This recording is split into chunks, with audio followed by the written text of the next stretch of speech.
नमस्कार साथियों, स्वागत है आप सभी का अंकित इंस्पायर्स इंडिया पर। अब तक आप लोग फिल्म धुरंधर देख चुके होंगे। नहीं देखे होंगे तो चर्चा तो आप तक पहुंच ही गई होगी, चाहे फिल्म समीक्षकों के माध्यम से हो या क्रिटिक्स के माध्यम से। आपने इस फिल्म के बारे में कुछ ना कुछ तो जान ही लिया होगा। आज हम ये क्यों कर रहे हैं? सेल बढ़ाने के लिए नहीं, ताकि आप जाएं और मेरे कहने पर धुरंधर देखें। लेकिन हाँ, धुरंधर से बहुत सारे लोगों के मन में कई सारे प्रश्न थे। प्रश्न ये थे कि धुरंधर में जिन कहानियों को दिखाया गया है, जिन किरदारों को दिखाया गया है, क्या वो किरदार वाकई में एग्जिस्ट करते भी हैं या फिर वो केवल एक फिक्शन है? और अगर ये केवल एक फिक्शन है तो फिर इस बात पर इतना ज्यादा क्यों हु एंड क्राई हो रहा है? क्यों फिल्म के अंदर वर्तमान और इतिहास से जुड़े हुए कुछ ऐसे व्यक्तियों को एज इट इज बनाने का प्रयास किया गया है जैसे वो जीवंत हैं? और इस तरह की घटनाओं को क्यों उठाया गया है जो भारत के इतिहास से जुड़ी हैं? ऐसे में भारत में धुरंधर को लेकर के खूब जबरदस्त चर्चाएं और डिबेट छिड़ी। आज हम अपने सेशन में इसका जिक्र क्यों कर रहे हैं? क्योंकि हाल ही में इंफॉर्मेशन ब्रॉडकास्टिंग की तरफ से धुरंधर फिल्म के अंदर कुछ कट लगाने का कहा गया और उस कट के पीछे जिम्मेदार था पाकिस्तान। ऐसा इस फिल्म में क्या दिखा दिया गया जिससे कि पाकिस्तान का एक क्षेत्र इस पर खफा हुआ और इसमें कट लगने की बात निकल कर आई? हालांकि अपडेट भी पहले ही दे देता हूं, आईबी ने बाद में इससे सफाई दी और कहा हमने ऐसा कुछ नहीं कहा है। फिल्म समीक्षकों ने अपने आप से ही फिल्म में कट लगा दिया है। 1 जनवरी 2026 से जो थिएटर्स में दिखाई जा रही फिल्म है उसमें कुछ स्थान पर बीप है और कुछ जगह से उस फिल्म को काट दिया गया है। क्या है इसका पाकिस्तान कनेक्शन, वो तो आज हम जानेंगे ही। साथ ही साथ हम ये भी जानेंगे कि इस फिल्म के अंदर जो किरदार दिखाए गए हैं उनकी वास्तविक स्टोरी है क्या, किन कहानियों से वो प्रेरित हैं, किस तरह से ये फिल्म आज देश की सबसे ज्यादा कमाई करने वाली फिल्मों में शुमार हो गई है। आज हम चर्चा करेंगे कि किस तरह से इस फिल्म ने 1,000 करोड़ का आंकड़ा पार कर लिया है। आरओआई की बात करें तो लगभग 250% का आरओआई दे चुकी है। 250 करोड़ में बनी यह फिल्म अपने कई किरदारों के लिए, जिनमें से रहमान डकैत काफी ज्यादा सुर्खियों में रहे। जैसे एनिमल के अंदर बॉबी देओल निकल कर आए थे, ऐसे धुरंधर से रहमान डकैत निकल कर आए। दुर्भाग्य है कि धुरंधर 2 के अंदर ये शायद दिखाई ना दें, क्योंकि इन्हें फिल्म के अंदर निपटा दिया गया। खैर, फिलहाल के लिए फिल्म के आंकड़े अपने आप में एक खबर बन जाते हैं। खबर कुछ इस तरह से कि डायरेक्टर आदित्य धर के द्वारा लाई गई इस फिल्म, जिसे 5 दिसंबर 2025 को लाया गया था, इसने 225 करोड़ की लागत में बनकर 225 करोड़ की लागत में बनकर वर्ल्ड वाइड 1143 करोड़ का रेवेन्यू कर लिया। ऐसा करके यह हाईएस्ट ग्रॉसिंग बॉलीवुड फिल्म में शामिल हो गई, जहां भारत में अब तक 1968 करोड़ रुपए दंगल कमाई है। उसके बाद थर्ड हाईएस्ट नंबर पर धुरंधर पहुंच जाती है और यह आंकड़ा अभी भी जारी है। फ्राइडे को रिलीज हुई अन्य फिल्मों के साथ साथ इस फिल्म ने अभी तक स्क्रीन पर अपनी जगह बनाई हुई है। लोग न्यू ईयर की छुट्टियों में जा जाकर इस फिल्म को अभी तक देख रहे हैं। ऐसे में इस फिल्म के अंदर बहुत से ऐसे किरदार जो चर्चा का विषय बने, जैसे रणवीर सिंह हमजा का रोल प्ले करते हुए, अक्षय खन्ना रहमान डकैत का रोल प्ले करते हुए, Sanjay Dutt SP Chaudhary Aslam, R Madhavan Ajay Sanyal, Arjun Rampal major Iqbal, Sara Arjun, यालिना Jamali, ये जितने भी किरदार हैं इनका क्या रियल लाइफ से कोई कनेक्शन है? क्योंकि फिल्म में जिस तरह से इन किरदारों को दिखाया गया है वो किरदार आज भी वैसे ही दिखते हुए लगते हैं। क्योंकि फिल्म के अंदर जिस तरह से आर माधवन ने रोल प्ले किया है वो बहुत हद तक एनएसए डोभाल साहब के चेहरे से मैच खाता हुआ दिखता है। जिस तरह से उनका किरदार रोल प्ले कर रहा है, ऐसे ही फिल्म के अंदर रियल लाइफ में जितना आप डोभाल साहब के बारे में सुनते हैं, कुछ वैसा ही उस फिल्म के अंदर किरदार प्ले करने का अभिनय किया गया है। ऐसे में फिल्म की कहानी, फिल्म से जुड़े हुए तथ्य आप और हमारे बीच में चर्चा का विषय बन जाते हैं। लेकिन यहां से आगे जो अब मैं आपसे डिस्कस करने जा रहा हूं वो किसी फिल्म रिव्यू के तरह से होगा, क्योंकि फिल्म रिव्यू में अक्सर फिल्म के अंदर जुड़ी हुई घटनाओं का जिक्र किया जाता है। जैसा मैंने आपसे बहुत बार कहा है कि मुझे फिल्म देखने का बहुत शौक रहता है। मैं उन शुरुआती लोगों में से हूं जिसने इस फिल्म को आते ही देख लिया था और इस पर फिर हमने अपने एक पॉडकास्ट में, जब मैं रणबीर के साथ पॉडकास्ट में था, वहां पर भी इसका जिक्र किया। फिल्म के बारे में, फिल्म कैसी भी हो उनके ऊपर प्रतिक्रिया देना ना देना वो मेरा निजी मत हो सकता है, लेकिन चूंकि ये फिल्म देश में खूब चर्चित रह ली और अब इससे सुर्खियां जुड़ चुकी हैं तो हम इसे खबरों में ले आए। लेकिन जब खबरों में लेकर आए तो हमारी टीम ने हमसे ये डिस्कशन में निकल कर आया कि क्यों ना हम इसके ऊपर पूरा किरदार परिचय करके एक फिल्म का रिव्यू भी निकाल दें, या फिर फिल्म पर जो किरदार हैं उनका डिटेलिंग दे दें, तो चलिए वो भी कर ही देते हैं। सबसे पहली जानकारी जहां से ये फिल्म शुरू होती दिखती है, वो कहानी असल में 1999 में IC-814 विमान अपहरण से जुड़ी है। मैं फिल्म के स्पॉइलर नहीं दूंगा ताकि आपके अंदर जाकर फिल्म देखने की इच्छा शक्ति खत्म ना हो, ऐसा मैं नहीं करूंगा। लेकिन हां, एक विमान अपहरण से इस कहानी को शुरू दिखाया गया है, और विमान अपहरण में जो अपहरण करता है उनका फिर भारत के संसद हमलों में, और फिर संसद हमलों के बाद भारत में 26/11 के जो आतंकी हमले हैं, इनके बारे में एक डिटेल पैकेजिंग की गई है। चूंकि 1999 के विमान अपहरण से शुरू होकर 26/11 तक यह घटना जाती है, तो यह लगभग देश के अंदर 10 साल के जो मामले हैं उनको समेटते हुए ब्रॉडली बनाई गई है। मतलब ये 1999 के कराची से लेकर के जो 26/11 भारत में हुआ, उसके 20 साल तक के टेन्योर को लगभग पकड़कर चले, तो उन घटनाओं को इसमें समेटने का प्रयास किया गया है। कहानी की शुरुआत के अंदर खुफिया एजेंसी के प्रमुख अजय सान्याल दिखाए गए हैं, जो कि डोभाल साहब की तरह हैं, और उनका प्रयास है पाकिस्तान के अंदर अंडरवर्ल्ड नेटवर्क को खत्म करना। इसमें कुछ लोकल लेवल राइवलरी दिखाई गई है। फिल्म के अंदर कराची का ल्यारी काफी ज्यादा सुर्खी में रहा है। रहमान डकैत का जो गाना है उसे आपने बहुत से शॉट्स में बजते हुए सुन लिया होगा। अब ये कौन था रहमान डकैत, क्या थी इसकी कहानी, इस पर भी अब थोड़ी चर्चा कर ही लेते हैं। इसको समझें उससे पहले मैं आपको थोड़ा कराची का इतिहास बताना चाहूंगा, ताकि आप इसे रिलेट कर पाएं कि कहानी असल मायने में शुरू कहां से होकर आती है। इसको समझें उससे पहले ना एक बार पाकिस्तान का मैप भी देख लीजिए, क्योंकि यहीं पे ही सारा खेल जुड़ा हुआ है। देखिए, पाकिस्तान से भारत का जो कनेक्शन आपको यहां पर विजिबल है, ये भारत का मैप आपको दिखाई दे रहा है। भारत में ये बॉर्डर एरिया गुजरात का है। गुजरात से जुड़ा हुआ पाकिस्तान का एक स्टेट है जिसका नाम है सिंध। सिंध में रहने वाले लोग सिंधी कहलाते हैं, और उन सिंधियों की कैपिटल है कराची। जब भारत पाकिस्तान एक हुआ करते थे, तब कराची को एक बहुत ही बड़े व्यापारिक कैपिटल के रूप में देखा जाता था, व्यापार के लिए जाना जाता था। सिंधियों का व्यापार का जो गुण है वो आज हमारे देश में भी काफी चर्चा में रहता है। ऐसे में ही सिंध के लोग, सिंधी, कराची को भारत के मुंबई की तरह रखना पसंद करते हैं। जैसे आज भारत में मुंबई के बारे में फाइनेंशियल कैपिटल कहा जाता है, ऐसे ही पाकिस्तान की फाइनेंशियल कैपिटल कराची के नाम से जानी जाती है। ठीक है, कराची से ही जुड़ा हुआ या सिंध से ही जुड़ा हुआ एक जगह है जिसका नाम है बलोचिस्तान।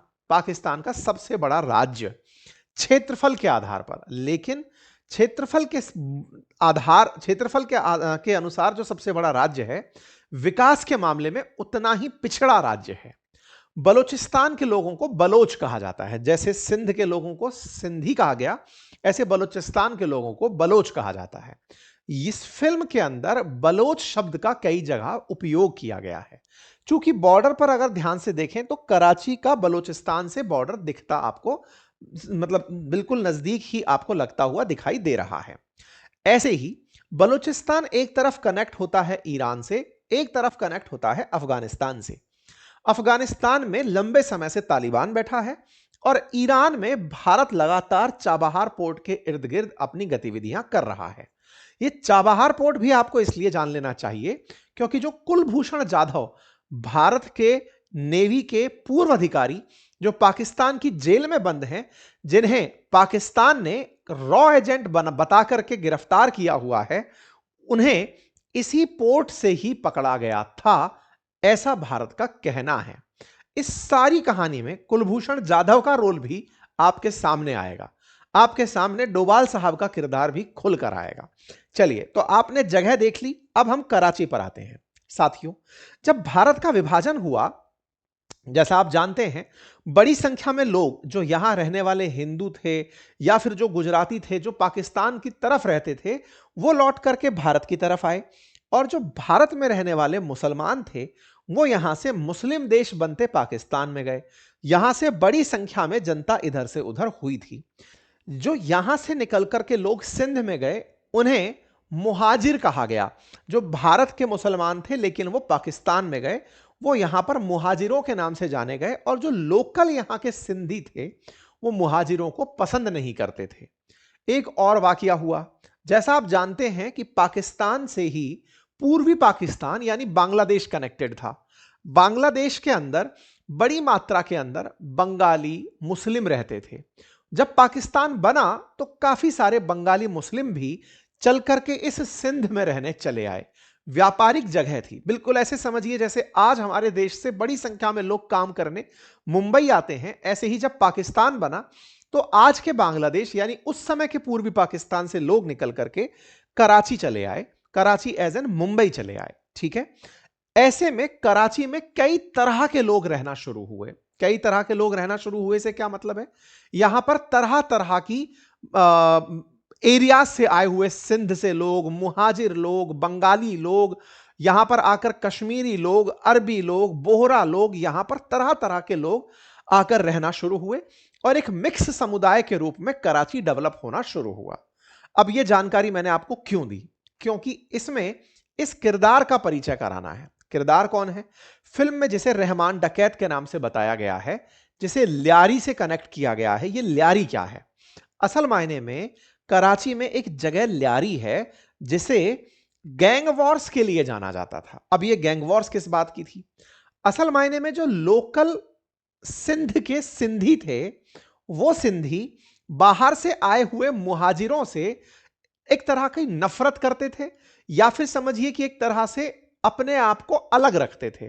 तो जो बलूचिस्तान के बलोच और सिंधी थे, उन्होंने तो अपने लिए एक पार्टी का प्रोटेक्शन ले लिया जिसका नाम पाकिस्तान पीपल्स पार्टी था, और जो बाहर से आकर के पाकिस्तान में मुसलमान आए थे, उन्होंने अपने लिए मुहाजिरों के लिए एक पार्टी बना ली जिसका नाम था मुत्तहिदा कौमी मूवमेंट, जिसे एमक्यूएम कहा गया।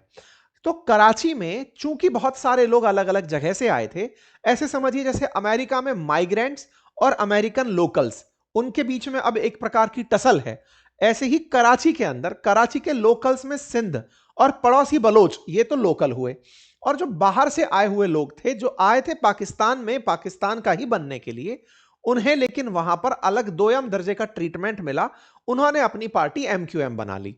इन लोगों के बीच में हमेशा एक राइवलरी बनती चली गई कि कौन यहां का अपना ओरिजिनल है। बस यहीं से ही गैंग वॉर्स की शुरुआत होती है। मतलब 1947 के अंदर बना हुआ पाकिस्तान, पर्टिकुलर कराची के अंदर गैंग वॉर्स का एक बड़ा गढ़ बन चुका था, और उसी गढ़ में एक गैंगस्टर निकला जिसका नाम रहमान डकैत था। मतलब ये जिस रहमान डकैत की बात की जा रही है, ये ओरिजिनली कुछ ऐसा दिखता था। किरदार में जिस व्यक्ति का जिक्र है, असल मायने में वो ल्यारी के अंदर एक ड्रग डीलर हुआ करता था जिसका नाम था दादल डकैत। उस दादल डकैत का बेटा था। इसका जन्म 1980 में हुआ था। नाम इसका रहमान बलोच था। बलोच क्यों? क्योंकि बलोचिस्तान से बिलोंग करता था। बलोचिस्तान से बिलोंग करके ल्यारी में, कराची के अंदर एक समझिए जैसे मुंबई के अंदर अंधेरी, ऐसे कराची के अंदर ल्यारी एक जगह के रूप में पहचान लीजिए। ये वहां पर अपना व्यापार करता था, और व्यापार तो क्या, ड्रग सप्लाई करना, अवैध काम करना, अपने राइवल्स को मरवाना, ये इसका गैंगस्टरबाजी का काम था जो यहां पर किया करता था। यहां पर जब यह अपना काम फैला रहा था, इसी बीच में इसके पिता की हत्या हो जाती है। पिता की हत्या होती है तो ये राइवल गैंग के जो गैंगस्टर्स हैं, जिसमें हाजी लालू का नाम सामने आया, ये उसकी टीम को ज्वाइन कर लेता है। लेकिन हाजी लालू का जो बेटा है अरशद पप्पू, वो इसके साथ दुश्मनी कर लेता है। इन दोनों के बीच में राइवलरी रहती है। इसने 13 साल की उम्र में ही पहला मर्डर कर दिया होता है। 15 साल की उम्र में अपनी मां को इसलिए मार दिया क्योंकि ये दूसरे गैंग के किसी पुरुष के साथ संपर्क में थी। इस तरह का आरोप लगाकर रहमान डकैत ने अपनी मां को मार दिया। तो रहमान डकैत कराची के अंदर एक गैंगस्टर के नाम पर बड़ा स्थापित डकैत के नाम से निकल कर आया। रहमान डकैत कराची में जिस तरह से प्रसिद्ध हो रहा था, कराची चूंकि व्यापारिक कैपिटल थी, अब इसे फिर से आप रिलेट कर सकते हैं मुंबई के अंदर जिस तरह से गैंगस्टर्स हुआ करते थे। Once upon a time in Mumbai के अंदर जिस तरह अजय देवगन को दिखाया है, हाजी मस्तान की तरह दिखाया है, बिल्कुल वैसे ही यहां पर भी रहमान डकैत अपने आप को लोगों के बीच में लोकप्रिय कर रहा था। राजनीति में आने का मन था, पीपीपी जो पार्टी थी उसके साथ समर्थन था, ल्यारी में एकजुट होकर बलोच के जो वोट थे, ल्यारी के जो वोट थे, वो पीपीपी पार्टी को दिलवाता था। ये सब काम इसके द्वारा चल रहे थे। लेकिन फिर वही खुद की मंशा बढ़ने लगी, पॉलिटिकल एम्बिशन इस व्यक्ति के जगने शुरू होते हैं। ये फिल्म में नहीं, रियल लाइफ में भी ऐसा ही हो रहा होता है। ये अपने द्वारा खुद की ही एक पार्टी का अनाउंसमेंट कर देता है, और उस अनाउंसमेंट के बाद से पीपीपी को लगने लगता है कि ये उसके लिए एक बड़ी चुनौती बन जाएगा, और जब इसने खुद की पॉलिटिकल पार्टी को शुरू करने का प्रयास किया तो फिर सरकार की तरफ से ही इसे दिक्कतें आना शुरू हो गई और इसे एक मोस्ट वांटेड क्रिमिनल घोषित कर दिया गया। मतलब कुल मिलाकर अर्थ यह था कि लियारी के अंदर रहमान डकैत अपने पॉलिटिकल एम्बिशंस के चलते, अपनी बनी पार्टी के चलते ऑलरेडी जिस पार्टी को सपोर्ट करता था उस पार्टी के खिलाफ हो जाता है और इसी के चलते सरकार में बैठी पीपीपी इसको मरवाने का ऑर्डर जारी कर देती है और जो ऑर्डर है वो दिया जाता है एसपी चौधरी को। एसपी चौधरी जिसका किरदार संजय दत्त ने निभाया है। संजय दत्त 2003 में भी पहले इसे गिरफ्तार कर चुके थे। इसका शूट आउट होता है, इसे मारा जाता है। कहा जाता है कि इस फिल्म के अंदर जो मोस्ट वांटेड क्रिमिनल के रूप में रहमान डकैत दिखाया है, इसे चौधरी जो एसपी चौधरी है वो 2009 के अंदर शूट आउट में इसे मार देता है। फिर इसका एक छोटा भाई होता है जिसका नाम है उजैर। वो बदला लेता है उन तमाम पुलिस वालों से और उन लोगों से जिन्होंने रहमान डकैत के खिलाफ दुश्मनी की थी। उजैर इसके काम को लंबे समय तक संभालता रहा है। मतलब इस फिल्म के अंदर रहमान डकैत का रोल प्ले कर रहे हैं अक्षय खन्ना और उजैर का रोल प्ले कर रहे हैं दानिश पंडोर। यहां पर जो फिल्म है वो कराची के अंदर उन दिनों चल रही गैंगस्टरबाजी को दर्शाने का भरपूर प्रयास है। आगे बढ़ते हैं। इस फिल्म के अंदर जिस किरदार ने सबसे ज्यादा सुर्खियां बटोरी हैं उनमें दूसरा सबसे बड़ा किरदार संजय दत्त का। संजय दत्त का किरदार एक एसपी का किरदार है जिसका नाम है असलम, चौधरी असलम। ये वो व्यक्ति है जिसे कराची में गैंगस्टर्स को खत्म करने के लिए या फिर इसे एनकाउंटर स्पेशलिस्ट के रूप में जाना जाता था। किरदार जिस तरह से फिल्म में दिखाया गया है, रियल में भी कराची में इस तरह का एक एसपी हुआ जो सफेद कुर्ता पाजामा पहनकर रहता था, हाथ में बंदूक और दूसरे हाथ में सिगरेट लेकर आमतौर पर देखा जाता था।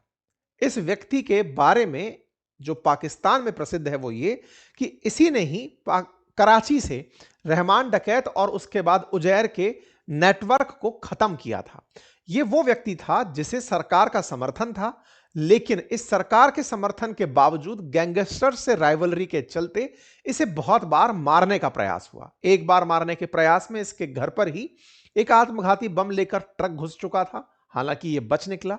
फाइनली मारा ये फिर भी एक आत्मघाती हमले में ही था। 2014 में एक तालिबान पाकिस्तान वाला तालिबान, उसने आत्मघाती रूप से इसकी गाड़ी पर हमला किया, खुद को बम से उड़ाया और इसे भी उड़ा दिया। कुल मिलाकर के ये मारा गया। कहा गया कि उजैर के चाहने वालों ने इसे मारा था। तो इस फिल्म के अंदर हालांकि इस सीन को नहीं दिखाया है, मैंने आपको आगे तक की कहानी बताई है कि इसके साथ क्या हुआ, या फिर कहिए धुरंधर पार्ट 2 में हो सकता है आपके सामने ये सारी चीजें निकल करके आए। 2012 के अंदर सुसाइड बॉम्ब जब हुआ था तब तो इसका कुछ हुआ नहीं, लेकिन 2014 के अंदर इसका एक धमाके के अंदर आत्मघाती हमले में उड़ा दिया गया। फिल्म के अंदर फिर एक और किरदार जिसने सुर्खियां बटोरी वो था अर्जुन रामपाल का किरदार। अर्जुन रामपाल जिस किरदार को प्ले कर रहे थे वो था मेजर इकबाल का किरदार। मेजर इकबाल जो हैं उन्हें इलियास कश्मीरी से प्रेरित बताया गया है। अब ये इलियास कश्मीरी एक आतंकी था, आईएसआई का एजेंट बनकर काम कर रहा था। भारत के अंदर हो रहे आतंकी हमलों को, ये जो 26/11 के जो हमले थे, उन्हें पाकिस्तान से ऑपरेट करने वाला, सरकार से कनेक्ट करने वाला ये इलियास कश्मीरी ही था जिसे यहां पर अर्जुन रामपाल ने प्ले किया है। कहा गया मेजर इकबाल जो रोल प्ले कर रहा है और इलियास कश्मीरी, ये दोनों फिल्म के अंदर एक क्रूर और खूंखार मतलब आतंकी और आईएसआई के एजेंट के रूप में दिखाए गए हैं। यह हरकत उल जिहाद अल इस्लामी आतंकी संगठन से जुड़ा रहा है। किरदार में एक और किरदार जिसे देखते ही लोग बिल्कुल समझ गए कि आर माधवन केवल अजीत डोभाल जी का ही किरदार प्ले कर रहे हैं। तस्वीरों को अगर आप उठाकर देखें तो यहां पर डोभाल साहब के किरदार को एज इट इज कॉपी किए हुए आर माधवन दिख रहे हैं। इनका जो रोल है वो इस फिल्म की शुरुआत से लेकर अंत तक प्रासंगिक बना रहता है। ये वो व्यक्ति हैं जो पाकिस्तान को डिकोड कर चुके हैं कि पाकिस्तान भारत से युद्ध तो नहीं जीत सकता, इसीलिए वो प्रॉक्सी वॉर लड़ता है। प्रॉक्सी वॉर का मतलब हुआ भारत में आतंकवादियों को भेजना, भारत के साथ मतलब भारत के अंदर आंतरिक अशांति उत्पन्न करना, नक्सलवाद को समर्थन देना, खालिस्तान को समर्थन देना, भारत के आंतरिक अस्थिरता को बढ़ाने के लिए कम्युनल राइट्स को करवाना। भारत के अंदर प्रॉक्सी वॉर करने में पाकिस्तान बड़ा पैसा निवेश कर रहा है। चूंकि ये इस बात को समझ चुके हैं, तो इन्होंने ही पाकिस्तान में उसकी तरह ही प्रॉक्सी वॉर करने का निर्णय लिया। कि फिल्म में इनके किरदार को कुछ इस तरह दिखाया गया है कि जब आपने 2 दिन पहले ये सुना हो, मैं आज से इसे जोड़कर दिखा रहा हूं। कुछ दिनों पहले आपने सुना था कि दिल्ली के अंदर लाल किले के पास एक चलती कार के अंदर ब्लास्ट होता है। एक व्हाइट कॉलर डॉक्टर उमर, जिसने गाड़ी के अंदर अपना विस्फोटक पदार्थ भरा हुआ है, वो खुद को गाड़ी में उड़ा लेता है। भारत के इतने टॉप सिक्योर्ड दिल्ली जैसे इलाके में इस तरह का एक आतंकी हमला होना भारत की सुरक्षा के ऊपर एक बड़ा प्रश्न था। लेकिन अगले ही दिन पाकिस्तान की राजधानी में बिल्कुल इसी तरह इतने ही सुरक्षित इलाके में एक ब्लास्ट होता है, और उस ब्लास्ट को पाकिस्तान के पीएम खुद भारत द्वारा कराया गया ब्लास्ट बताते हैं। यह दर्शाता है कि भारत ने पाकिस्तान में इनके कारण एक ऐसा प्रॉक्सी नेटवर्क डेवलप कर लिया है, जो पाकिस्तान भारत में जो करता है वो तुरंत उसे वहां पर भी देखने को मिलता है। यह संभव हो पाया भारत की खुफिया एजेंसीज के कारण। फिल्म कुछ ऐसा स्थापित करते हुए दिख रही है। फिल्म में जो बातें स्थापित की गई हैं वो इन्हीं के थॉट प्रोसेस के अराउंड है। आपने इन दिनों बहुत सी ऐसी चीजें देखी होंगी, चाहे पहलगाम में आतंकी हमला देखा हो, उसके बाद ऑपरेशन सिंदूर भारत ने किया हो। पाकिस्तान के अंदर आए दिन जब भी आप कोई आतंकी हमला सुनते हैं, अब तो पाकिस्तान उसे सीधे सीधे भारत द्वारा प्रायोजित ही बता देता है। भारत ने ही बलोचिस्तानियों के थ्रू पाकिस्तान के अंदर अशांति कराई हुई है, भारत ने ही तालिबान पाकिस्तान के थ्रू पाकिस्तान में अशांति कराई हुई है, ऐसा पाकिस्तान क्लेम करता है। और इस फिल्म के अंदर इस प्रॉक्सी टेक्निक को विकसित करने के लिए डोभाल साहब का नाम चर्चा में रहता है। इन्हें सान्याल के रूप में दिखाया गया है, और वो इसे डिफेंसिव ऑफेंस की तरीके से जानते हैं कि हम लोग डिफेंस में रहकर ऑफेंस कर रहे हैं, क्योंकि पाकिस्तान हमारे साथ ऐसा करता आ रहा है। इस काम को करने के लिए उन्होंने किरदारों को विकसित करके पाकिस्तान में भेजने का भी रोल प्ले किया है। इन्हीं की कड़ी में आज की प्रासंगिकता से कुलभूषण जाधव का मामला जुड़का हुआ दिखाई देता है। मीडिया रिपोर्ट्स की माने तो पाकिस्तान में यह क्लेम किया जाता है कि चौधरी अजमल जो शेख है, जो एसपी है, उसको मरवाने के लिए कुलभूषण जाधव ने ही तालिबानी को तैयार किया था उस पर हमला कराने के लिए। नंबर 1, उजैर ने भी पुलिस को जो अपनी तरफ से एक्नॉलेज किया या स्वीकार किया, उसने भी कुलभूषण जाधव का नाम ही एक्सेप्ट किया था कि ये रॉ एजेंट होकर के हमारी मदद करता है, और हमारी मदद पाकिस्तान के अंदर जो भी एक्टिविटीज इंटरनल हैं उनको करवाने में मदद करता है। पाकिस्तानियों ने एक वीडियो कुलभूषण जाधव के मुंह से रिकॉर्ड करवा के भारत के सामने रखा, जिसमें कहा कि आपके लिए ये खुद स्वीकार कर रहा है कि मैं रॉ एजेंट हूं और भारत मुझे स्वीकार नहीं करेगा। कुलभूषण जाधव भारत की तरफ से ईरान में पोस्टेड थे, आफ्टर रिटायरमेंट प्राइवेट काम में लगे हुए थे। पाकिस्तानियों ने इन्हें ईरान से गिरफ्तार किया। भारत का यही स्टैंड है। कुलभूषण जाधव फिलहाल पाकिस्तान की जेल में है। पाकिस्तान दुनिया के सामने उन्हें भारत का एजेंट बताकर पेश करता है। फिल्म में जिस तरह से कुलभूषण जाधव का जिक्र है, एक अज्ञात व्यक्ति के रूप में जो भारत से निकलकर पाकिस्तान में अशांति पनपा रहा है, मतलब इसको भी जोड़ते हुए ये उजैर नाम का जो किरदार है और एसपी की मौत का जो किरदार है, वो यहीं से निकलकर जोड़ता हुआ दिखता है। कोई भी व्यक्ति कुलभूषण जाधव के रोल में वहां नहीं दिखाया गया है, लेकिन डोभाल साहब यानी कि सान्याल जो बने हुए हैं, वो वहां पर पाकिस्तान के अंदर नाम अलग अलग रखे गए हैं सबके, वो वहां पर बिल्कुल मिलते जुलते नाम रखे गए हैं, और वो वहां पर प्रॉक्सी एंटी प्रॉक्सी चीजें करते हुए दिखाई दे रहे हैं। सबसे इंपॉर्टेंट और सबसे ज्यादा चर्चित किरदार जो बना है रणवीर सिंह का। धुरंधर फिल्म के अंदर जो रणवीर सिंह हैं, इन्हें लेकर के कुछ दिनों पहले भी सुर्खियां आई थी, ये कहते हुए कि ये मेजर मोहित शर्मा हैं। असल में भारत के अंदर मेजर मोहित शर्मा की भी काफी सुर्खियां रही हैं। मेजर मोहित शर्मा का परिवार रणवीर के लुक और रणवीर के कार्यशैली को लेकर कोर्ट गया फिल्म के अंदर इस बात को उठवाने के लिए कि इन्होंने मेजर मोहित शर्मा के रोल को प्ले किया है विदाउट ड्यू क्रेडिट। मतलब पेरेंट्स ने इस बारे में कहा कि भाई आप लोग, इस बात पे धुरंधर फिल्म के निर्माताओं के ऊपर लीगल सूट भी हुआ था कि मेजर मोहित शर्मा के रोल को रणवीर प्ले कर रहे हैं, लेकिन कहीं इस बात को एक्नॉलेज नहीं किया गया है। अब ये मेजर मोहित शर्मा जो आपको तस्वीर में फिलहाल इन सेट में दिखाई दे रहे हैं, ये बहुत हद तक रणवीर इनके लुक को लेता हुआ दिखाई देता है। सवाल है, मेजर मोहित शर्मा थे कौन, क्या था इनकी पहचान, क्यों इस फिल्म के अंदर रणवीर सिंह को उनसे उनसे इंस्पायर्ड बताया जा रहा है कि रणवीर सिंह उनका किरदार निभा रहे हैं? तो पता चलता है कि मोहित शर्मा इंडियन आर्मी से थे और इंडियन आर्मी में रहते हुए वो अंडर कवर ऑपरेशंस को अंजाम दे रहे थे। भारतीय सेना में होते हुए उन्होंने अंडर कवर ऑपरेशन होकर के जो आतंकी संगठन हिजबुल मुजाहिदीन है उसे ज्वाइन कर लिया था। मेजर मोहित शर्मा अपने आप को इस तरह से पेश किए कि वो इफ्तिखार खान भट्ट हैं और उनके भाई को भारतीय सेना ने मार दिया है। उसका बदला लेने के लिए वो हिजबुल मुजाहिदीन ज्वाइन करना चाहते हैं।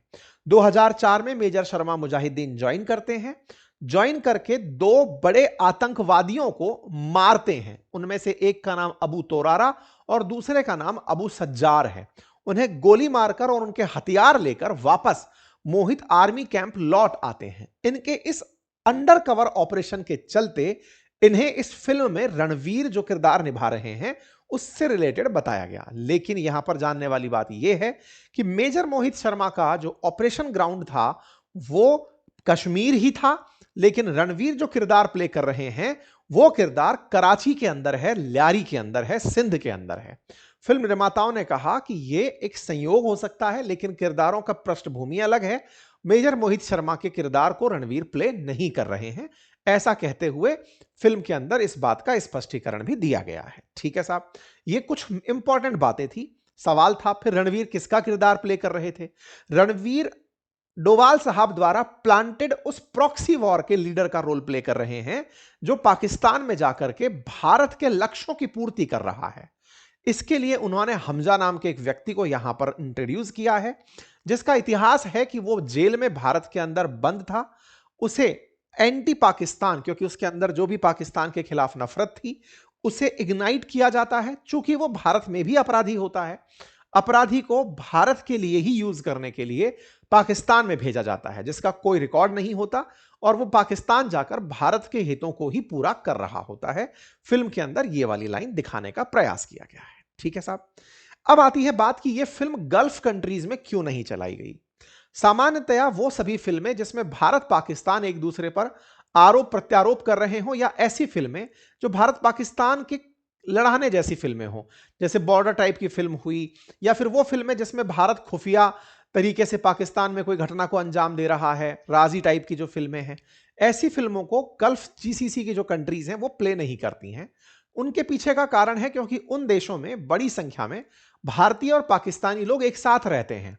ऐसे में कहीं ये फिल्म उनके देश में अशांति ना फैला दें, इसलिए वो इन फिल्मों को यहां पर नहीं प्ले करते दिखते। लेकिन इसका एक और कारण भी बताया गया, और वो ये था कि इस फिल्म में एक रोल दिखाया गया है जिसमें पाकिस्तान का एक बड़ा व्यापारी अवैध तरीके से नोट प्रिंट करके भारत में नोट भिजवाता है।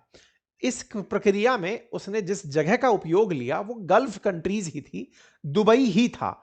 यह भी एक कारण निकला कि इस फिल्म के अंदर दुबई को अलग तरीके से प्रेजेंट किया गया है, जिसे लेकर के वो थोड़े ऑफेंसिव रहे। लेकिन इन जनरल यह माना जाता है कि ऐसा ये लोग करते हैं जब भारत पाकिस्तान एक दूसरे पर फिल्म बना रहे होते हैं। इसकी वजह से फिल्म निर्माताओं को 90 करोड़ का नुकसान हुआ। अगर यह फिल्म वहां खुली होती तो इनको और ज्यादा रेवेन्यू प्राप्त होता। ठीक है साहब, धुरंधर को 90 करोड़ का लॉस होने का बात निकल कर आई। अब सवाल आता है उस विषय का जिसके लिए शुरुआत की गई थी, इस फिल्म के अंदर लगने वाले कट्स को लेकर के। असल मायने में आप यहां पर जितना भी शुरुआत में सुने, रहमान डकैत वो असल में एक बलोच था।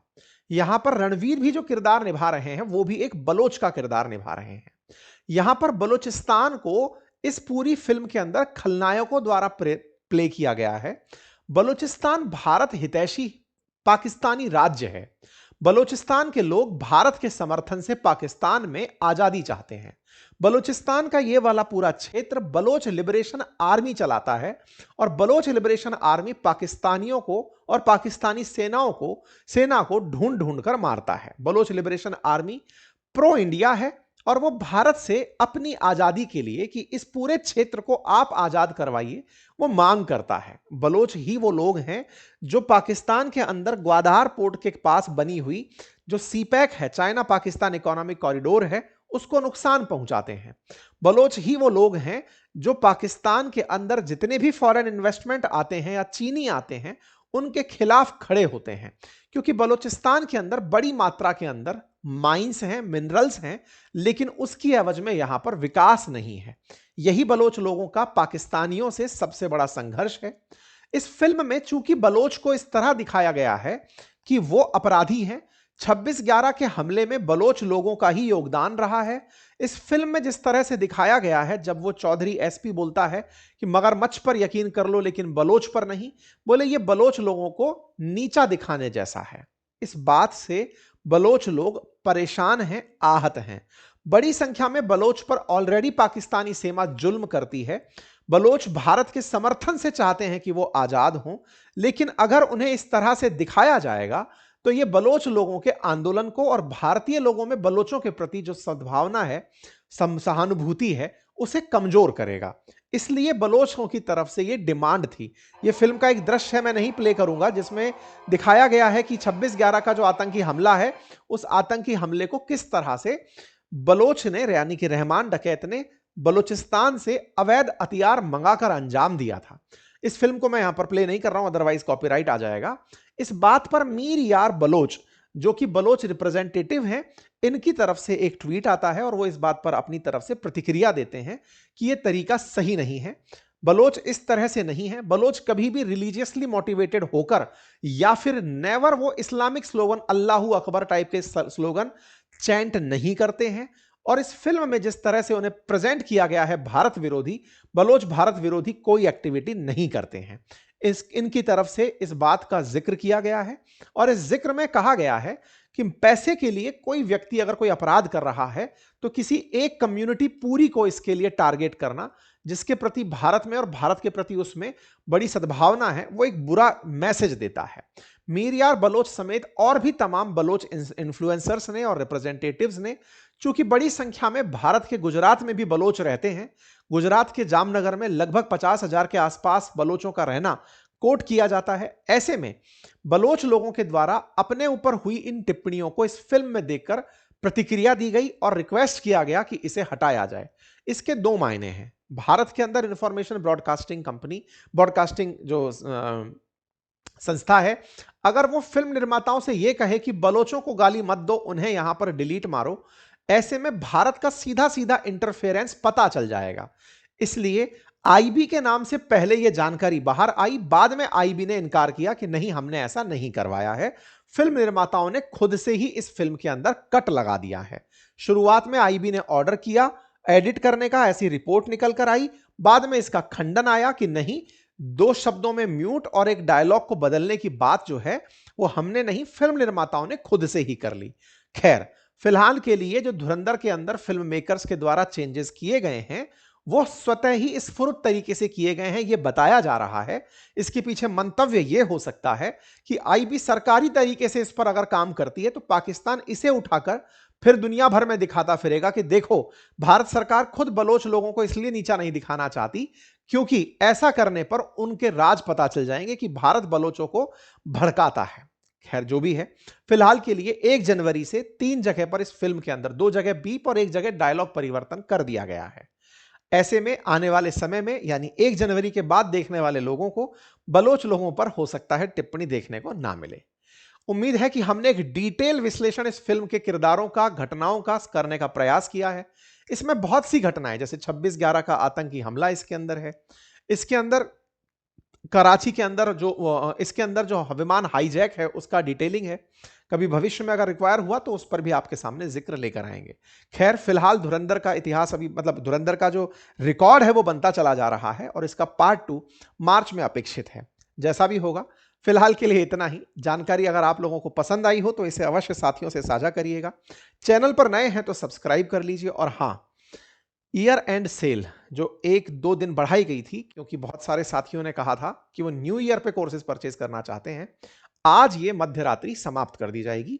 अगर आपने नए साल में कोर्सेज परचेज करना, बातें बाजार की और अपनी पाठशाला से करने का डिसीजन लिया है तो आप जाकर इसको एक्सेस कर सकते हैं। बहुत बहुत धन्यवाद।